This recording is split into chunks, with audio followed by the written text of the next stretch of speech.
안녕하세요. 오늘은 전라남도 나주 남평읍을 흐르는 강이죠. 드들강 이야기 속으로 한번 들어가 볼까 합니다. 영상강닷컴 TV 영상이랑 또 정문찬 선생님께서 모으신 자료들을 보니까 흥미로운 점이 많더라고요. 강의 이름 유래부터 시작해서 예전에 이곳을 다스렸던 세력들, 또 이 강이 지역 사람들에게 어떤 의미였는지 좀 깊이 파헤쳐 보려고 합니다. 특히 두들강이라고도 불렸다는데 왜 그랬는지, 또 매년 보를 쌓아야 했던 그 고된 노동, 여기에 좀 주목해 보시면 좋을 것 같아요. 드들강 아니면 두들강, 이름이 참 독특하죠. 스님이 뭘 묻어서 그렇다는 전설 같은 것도 있긴 한데 좀 더 현실적인 이야기가 있다고요? 네, 맞아요. 전설도 재미있지만 그 이름의 핵심은 두드린다는 행위 자체에 있는 것 같아요. 두드린다? 네, 여기가 영산강 상류인데 물살이 꽤 쓰다고 합니다. 그래서 돌로 이렇게 쌓아서 만든 둑 있잖아요. 그게 해마다 터져나갔다는 거예요. 그러니까 주민들은 그 무너진 볼을 다시 쌓아야 했죠. 돌이랑 돌을 막 엮고 단단하게 다지고 그 과정을 계속 반복해야 했던 겁니다. 바로 그 두드려서 볼을 쌓는 소리, 아니면 그 고된 노동 그 자체가 강 이름에 스며든 게 아닌가, 이렇게 보고 있습니다. 와, 매년 토지는 걸 다시 쌓는다니 정말 끝도 없는 노동이었겠네요. 근데 그런 엄청난 노동력은 대체 누가 어떻게 동원하고 관리했을까요? 그 시절에. 네, 그게 아주 중요한 지점인데요. 신라 말에서 고려 초, 그러니까 중앙정부 힘이 좀 약해졌을 때잖아요. 그때 이 지역에서는 그 호족이라고 불리는 강력한 지방 세력들이 실질적인 지배자였어요. 아, 호족이요? 같은 걸 했는데, 특히 말씀하신 것처럼 볼을 쌓거나 하는 큰 공사 있잖아요. 여기에 필요한 노동력, 이걸 울력이라고 불렀는데, 이 울력을 동원하고 관리하는 게 호족의 큰 역할이었습니다.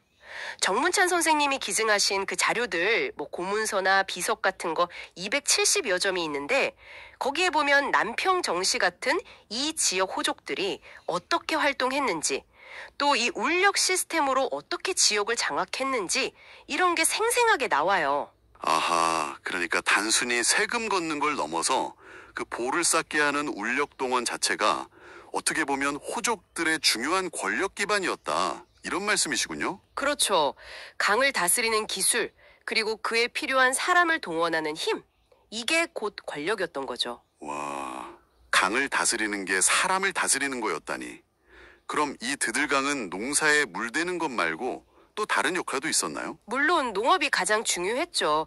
이 강 덕분에 앞도랑 뒷도랑 이런 식으로 수로 체계가 잘 갖춰져서 남평 일대가 아주 풍족한 농경지대가 될 수 있었거든요. 그리고 강변에 넓은 땅 있잖아요. 그 고수부지. 홍수 때는 물이 차기도 하는. 거기서는 1980년대까지 땅콩 농사도 꽤 많이 지었다고 하고요. 땅콩이요? 네. 근데 그게 다가 아니고 중요한 교통로 역할도 했습니다.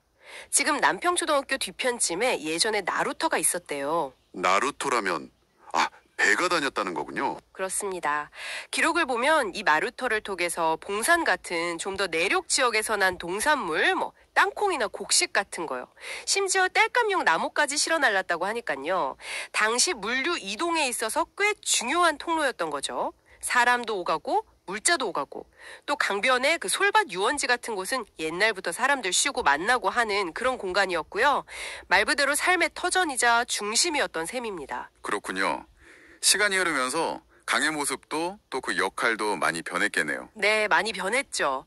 강가 땅을 메워서 학교나 시장 같은 게 들어서기도 했고요.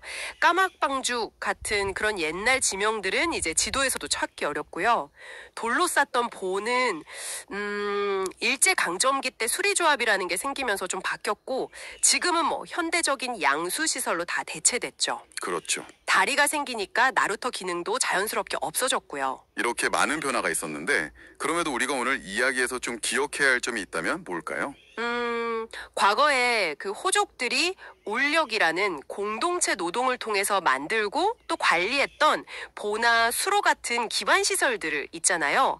그게 뭐 형태는 지금 많이 바뀌었지만 결국 오늘날 남평이라는 지역이 발전하는데 중요한 토대가 되었다는 점, 이걸 좀 생각해 볼 필요가 있을 것 같아요.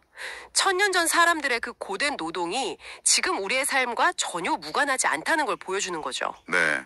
오늘 남평대들강을 따라서 그 이름에 담긴 이야기부터 시작해서 지역을 다스렸던 호족, 그리고 농업과 교통의 중심지였던 강의 역할까지 쭉 살펴봤습니다. 강 하나에 이렇게 깊은 역사와 사람들의 땀이 배어 있다는 게 당신에게도 좀 흥미롭게 다가갔으면 좋겠습니다. 우리가 지금은 너무 당연하게 건너는 다리나 뭐 잘 정비된 제방 같은 시설들, 그 이전 시대를 한번 상상해 보면 어떨까요? 공동체의 그야말로 맨손 노동, 그 울력으로 쌓아 올린 돌멩이보 하나하나가 한 지역의 운명을 가르고 때로는 권력의 기반이 되기도 했다는 사실 말입니다. 어쩌면 지금 당신 주변의 아주 익숙한 풍경 속에도요, 우리가 미처 알아보지 못한 그런 놀라운 역사의 흔적들이 숨쉬고 있을지도 모릅니다. 한번 주변을 둘러보시는 것도 좋지 않을까요?